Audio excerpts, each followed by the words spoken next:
الحمد لله رب العالمين والصلاة والسلام على سيد الأنبياء والمرسلين وعلى آله وأصحابه وأزواجه وذرياته وأهل بيته أجمعين، أما بعد. قال الله تبارك وتعالى: أعوذ بالله من الشيطان الرجيم، بسم الله الرحمن الرحيم، وما الحياة الدنيا إلا متاع الغرور. صدق الله العظيم. اللهم صل على محمد وعلى آل محمد كما صليت على إبراهيم وعلى آل إبراهيم إنك حميد مجيد. اللهم بارك على محمد وعلى آل محمد كما باركت على إبراهيم وعلى آل إبراهيم إنك حميد مجيد. محترم بزرگوں اور دوستو، اللہ رب العزت والجلال کا بے انتہا احسان ہے، شکر ہے کہ اس نے ہمیں اور آپ کو جمعے کی مناسبت سے جمع فرمایا ہے اور کچھ کہنے اور سننے کی بھی توفیق عطا فرمائی. دعا کریں کہ اللہ تبارک و تعالی ہمیں عمل کرنے کی توفیق عطا فرمائے. ابھی جو میں نے آپ حضرات کے سامنے قرآن مقدس کی آیت کا ایک ٹکڑا پڑھا ہے، اس ٹکڑے کا خلاصہ یہ ہے کہ یہ دنیا فانی ہے، یہ دنیا عارضی ہے، یہ دنیا مٹ جانے والی ہے اور ایک دن قیامت آئے گی، حساب و کتاب ہوگا، اس کے بعد فیصلہ ہوگا کہ کون کہاں جائے گا، جنت میں کون جائے گا اور جہنم میں کون جائے گا، کامیاب کون ہوگا اور ناکام کون ہوگا. تو اللہ تبارک و تعالی نے قرآن کریم کے اندر اور سرکار مدینہ جناب محمد الرسول اللہ صلی اللہ علیہ وسلم نے احادیث طیبہ کے اندر متعدد مقامات پر قیامت کا تذکرہ، اس دن کی ہولناکی اور اس دن کی بربادی کو نہایت اہتمام کے ساتھ بیان فرمایا ہے کہ ہم اس دن کی ہولناکی سے کیسے بچیں، اور ان باتوں کو بھی بیان فرمایا ہے کہ ان باتوں کو اپنانے سے، ان باتوں کو اختیار کرنے سے ہم اس دن کی پریشانیوں سے کیسے بچ سکتے ہیں. اور قیامت کا دن تو اٹل ہے، قیامت کا دن برحق ہے، جو ایک نہ ایک دن ضرور آنے والا ہے. جب اسرافیل علیہ السلام کو حکم دیا جائے گا کہ سور پھونکا جائے، اسرافیل علیہ السلام سور پھونکیں گے تو زمین ٹکڑے ٹکڑے ہو جائے گی، آسمان پھٹ جائے گا، ستارے گر جائیں گے اور سورج اور چاند بے نور ہو جائے گا، پہاڑ روئی کے گالوں کی طرح اڑیں گے. ہر شے کو مرنا ہوگا اس دن، ہر ذی روح مر جائے گا، جس کے اندر بھی جان ہے، جس کے اندر بھی جی ہے، وہ اس دن فنا ہو جائے گا. اور ایسی تباہی اور ایسی بربادی ہوگی کہ آدمی اس کا تصور بھی نہیں کر سکتا ہے.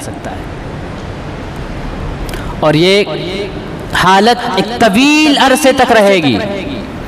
اس کے بعد پھر اللہ تبارک و تعالیٰ کی طرف سے حکم ہوگا حضرت اسرافیل علیہ السلام کو. اسرافیل علیہ السلام جب دوبارہ سور پھونکیں گے تو تمام انسان زندہ ہو جائیں گے اور ایک نئی زمین وجود میں آ جائے گی. اس زمین کے اوپر نہ تو کوئی مکان ہوگا، نہ کوئی درخت ہوگا، نہ کوئی سائے کی جگہ ہوگی، صرف اور صرف عرش الہی کا سایہ ہوگا. اس سائے کے علاوہ کوئی سایہ نہیں ہوگا. یہ قیامت کا منظر ہے، یہ قیامت کا بھوچال ہے کہ ہر چیز ختم ہو جائے گی، ہر چیز فنا ہو جائے گی. اور جب دوبارہ سور پھونکا جائے گا تو اللہ تبارک و تعالیٰ انسانوں کو زندہ فرما دیں گے اور سارے کے سارے انسان اس دن پریشان ہوں گے. اور مزید یہ کہ اس دن سورج بہت زیادہ قریب کر دیا جائے گا، نیچے کر دیا جائے گا، جبکہ آج سورج 9,19,56,200 میل دوری پر ہے اور جون جولائی کے مہینے میں آدمی دھوپ میں نہیں کھڑا ہو سکتا ہے، اس کے لیے دھوپ میں کھڑا ہونا مشکل ہوتا ہے. تو قیامت کا دن جو اتنا طویل دن ہوگا، سورج قریب کر دیا جائے گا، تو انسان کا کیا عالم ہوگا اور کیا حالت ہوگی، اس پریشانی میں وہ کیسے وہاں کھڑا ہوگا اور کیسے اپنا وقت گزارے گا. ہر شخص اپنے پسینے کے اندر شرابور ہوگا، اپنے اعمال کے اعتبار سے، اپنے اعمال کے اعتبار سے پسینے میں شرابور ہوگا.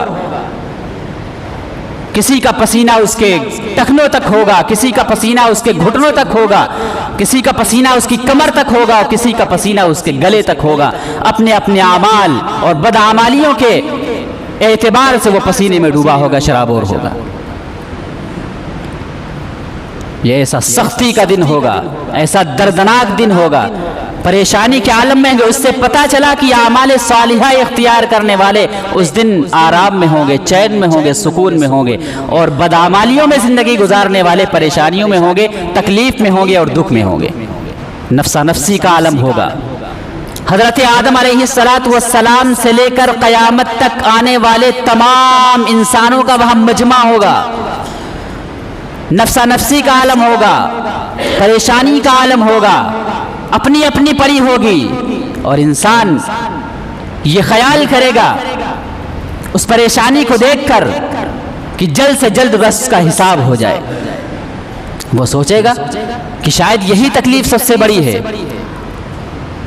کہ وہ حساب کا انتظار کر رہا ہے، یہی گھڑی اس کے لیے بڑی مشکل ہے۔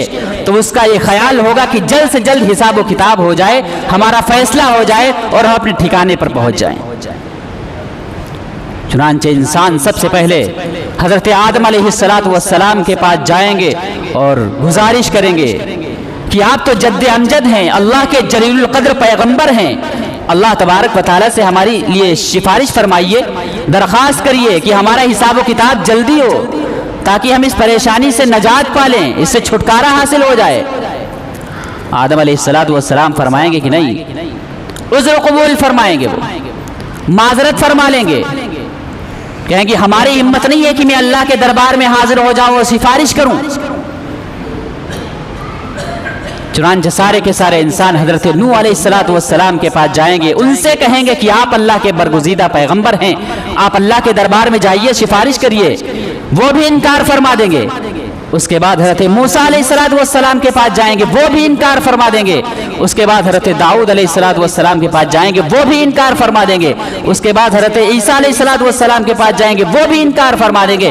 سب انکار کر دیں گے کہ ہماری ہمت نہیں ہے کہ ہم اللہ کے دربار میں حاضر ہو کر تم لوگوں کے لیے سفارش کریں۔ پھر ان کو مشورہ دیں گے سب تمام کے تمام انبیاء علیہ السلام کہ تم سب نبی آخر الزماں سرکار مدینہ محمد عربی صلی اللہ علیہ وسلم کے پاس جاؤ، وہ اس لائق ہیں کہ وہ سفارش کریں گے، اللہ نے ان کو یہ حق دیا ہے۔ چنانچہ سارے کے سارے انسان اپنے نبی کی خدمت میں حاضر ہوں گے، نبی آخر الزماں سرکار مدینہ صلی اللہ علیہ وسلم کی خدمت میں حاضر ہوں گے اور عرض کریں گے کہ اللہ تبارک و تعالیٰ کے دربار میں جائیے، سفارش کریے، درخواست کریے، یہ بڑا کٹھن مرحلہ ہے، انتظار کرنا بڑا مشکل ہو رہا ہے، نفسی نفسی کا عالم ہے، آپ اللہ تبارک و تعالیٰ سے دعا فرمائیے۔ چنانچہ اللہ کے رسول صلی اللہ علیہ وسلم ان کی یہ درخواست قبول فرما لیں گے، سجدے میں گر جائیں گے، سجدہ ریز ہو جائیں گے اور اتنا طویل سجدہ فرمائیں گے اور اس سجدے کے اندر ایسی حمد و ثنا فرمائیں گے نبی اکرم صلی اللہ علیہ وسلم، اللہ تبارک و تعالیٰ کی ایسی حمد و ثنا کریں گے، ایسی تعریف کریں گے کہ آج تک کسی نے ایسی تعریف نہیں کی۔ ایک حدیث شریف میں آتا ہے نبی اکرم صلی اللہ علیہ وسلم نے ارشاد فرمایا کہ وہ جو الفاظ تعریف کے ہیں وہ اسی دن میرے ذہن میں آئیں گے کہ کیا تعریف کرنا ہے، تو اللہ تبارک و تعالیٰ کی ایسی تعریف کریں گے، ایسی تعریف کریں گے کہ اللہ تبارک و تعالیٰ کو رحم آ جائے گا اور اللہ تبارک و تعالیٰ حساب و کتاب کے لیے رضامند ہو جائیں کہ ہاں اب حساب و کتاب ہو، حساب و کتاب کا دور شروع ہوگا۔ اور یاد رکھیے کہ حساب و کتاب کا جو مرحلہ ہے یہ بھی بڑا سخت اور سنگین مرحلہ ہے۔ اب تک تو یہ سمجھتے تھے کہ جو انتظار کی گھڑیاں یہ بہت سخت ہیں، لیکن جب حساب و کتاب کی باری آئے گی تو حساب و کتاب کا مرحلہ بڑا سخت ہوگا۔ اسی لیے نبی اکرم صلی اللہ علیہ وسلم نے فرمایا کہ یہ دعا کیا کرو، اللہم حاسبنی حسابا یسیرا، اللہم حاسبنی حسابا یسیرا، کہ یا اللہ ہمارا حساب آسان فرمائیے گا۔ یہ دعا یاد کر لیں، اللہم حاسبنی حسابا یسیرا، کہ اللہ ہمارا آسان حساب فرمائیے گا۔ حضرت عائشہ رضی اللہ تعالیٰ فرماتی ہیں کہ نبی اکرم صلی اللہ علیہ وسلم ایک مرتبہ نماز میں تھے، آپ اس میں یہ دعا مانگ رہے تھے کہ یا اللہ میرا آسان حساب فرمائیے گا۔ جب آپ نماز سے فارغ ہوئے تو حضرت عائشہ رضی اللہ تعالیٰ عنہ نے عرض کیا یا رسول اللہ آسان حساب کیسے ہوگا، آسان حساب کا کیا مطلب ہے؟ تو نبی اکرم صلی اللہ علیہ وسلم نے ارشاد فرمایا کہ جب بندے کا نام اعمال اللہ تبارک و تعالیٰ کی خدمت میں حاضر ہوگا تو اللہ تبارک و تعالیٰ باز پرس نہیں فرمائیں گے، بس نام اعمال دیکھ کر فیصلہ فرما دیں گے کہ جاؤ اس کو جنت میں داخل کرو۔ یہ آسان حساب ہوگا۔ لیکن اگر حساب کے درمیان کسی سے سوال کر لیا گیا، نام اعمال کھول کر کے سوال کر لیا گیا کہ تم نے ایسا کیوں کیا تھا، وہ ناکام ہو گیا، تو آسان حساب یہ ہے کہ اللہ تبارک و تعالیٰ کی طرف سے جب نام اعمال کو دیکھا جائے گا تو سرسری طور پر دیکھ کر کہہ دیا جائے گا ان بندوں کو، ان لوگوں کو جنت میں داخل کر دو۔ یہ اللہ تبارک و تعالیٰ کی اس دن رحمت ہوگی، اللہ تبارک و تعالیٰ کی مہربانی ہوگی، اور قیامت کے دن تو اللہ تبارک و تعالیٰ کی رحمت کے دریا بہیں گے۔ اب اس کا مطلب یہ نہیں ہے کہ انسان گناہ پر گناہ کرتا رہے، اس کا مطلب یہ نہیں ہے کہ انسان گناہوں میں مبتلا رہے، سوچے، یہ سن کر یہ خیال کر لے کہ اب تو ہمیں گناہ کرنا چاہیے، نہ روزے کی پرواہ، نہ نماز کی پرواہ، نہ زکوٰۃ کی پرواہ، نہ کسی عبادت کی پرواہ، کہ اللہ تبارک و تعالیٰ کے تو رحمت کے دریا بہیں گے قیامت کے دن۔ یہ سوچ بالکل غلط ہے، اور یہ سوچ قرآن و حدیث اور صحابہ کرام رضوان اللہ تعالی اجمعین کی تعلیمات کے خلاف ہے۔ یہ اللہ تبارک و تعالیٰ کا ضابطہ نہیں ہے، یہ اللہ تبارک و تعالیٰ کا قانون نہیں ہے۔ اللہ تبارک و تعالیٰ کا قانون وہی ہے کہ جو جیسا کرے گا اس کو ویسا ہی بدلہ دیا جائے گا۔ تو اللہ تبارک و تعالیٰ کی قیامت کے دن رحمت کے دریا بہیں گے، تو اللہ تبارک و تعالیٰ کے احکام پر چلنا بھی ہے، اور احکام پر چلنے کے بعد اللہ تبارک و تعالیٰ سے امید بھی رکھنی ہے۔ ایسا نہیں ہے کہ ہم اللہ تبارک و تعالیٰ کی نافرمانی بھی کرتے رہیں اور جنت کی امید بھی لگاتے رہیں۔ ایک روایت میں آتا ہے کہ عقل مند آدمی وہ ہے جو قیامت کے آنے سے پہلے اپنا محاسبہ کرتا رہے، اپنا احتساب کرتا رہے، اور مرنے کے بعد والی زندگی کے لیے عمل کرتا رہے، یہ کامیاب انسان ہے۔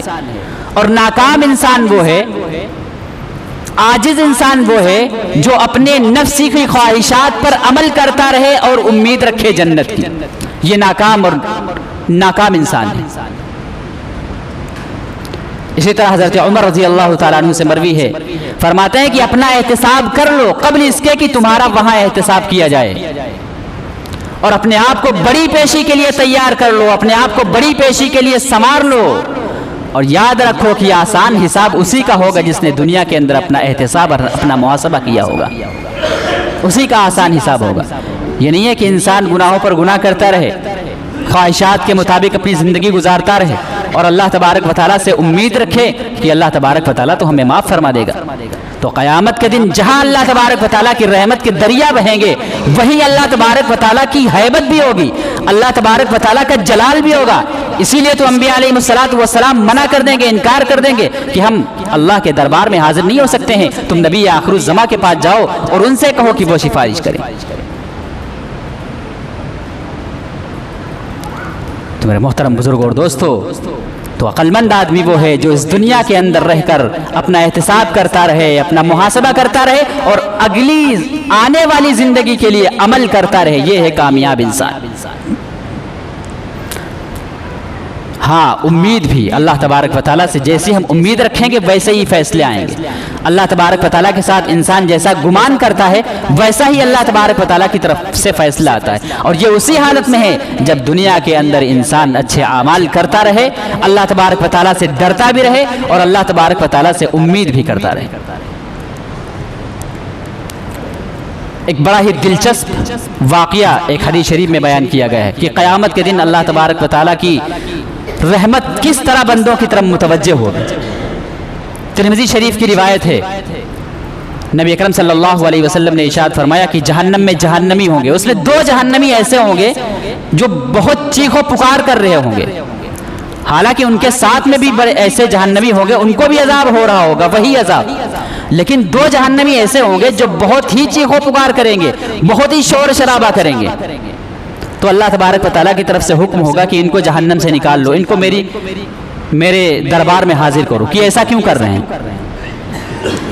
چنانچہ ان کو جہنم سے نکالا جائے گا، اللہ کے سامنے حاضر کیا جائے گا، اللہ تبارک و تعالیٰ کی طرف سے پوچھا جائے گا کہ تم کیوں چیخ و پکار کر رہے ہو، حالانکہ تمہارے ساتھ میں بہت سے جہنمی ہیں، ان کی اتنی چیخ و پکار نہیں ہے، تم اتنا کیوں چلا رہے ہو؟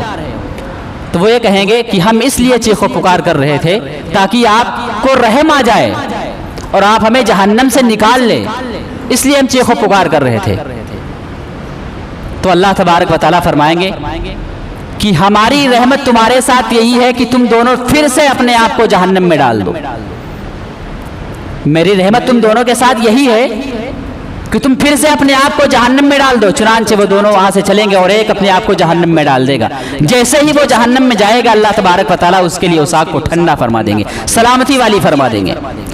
اور دوسرا شخص جو جائے گا جہنم میں جائے گا نہیں بلکہ کھڑا ہو جائے گا داخل ہونے سے پہلے اللہ تبارک و تعالیٰ اس سے فرمائیں گے کہ تم کو کیا ہوا،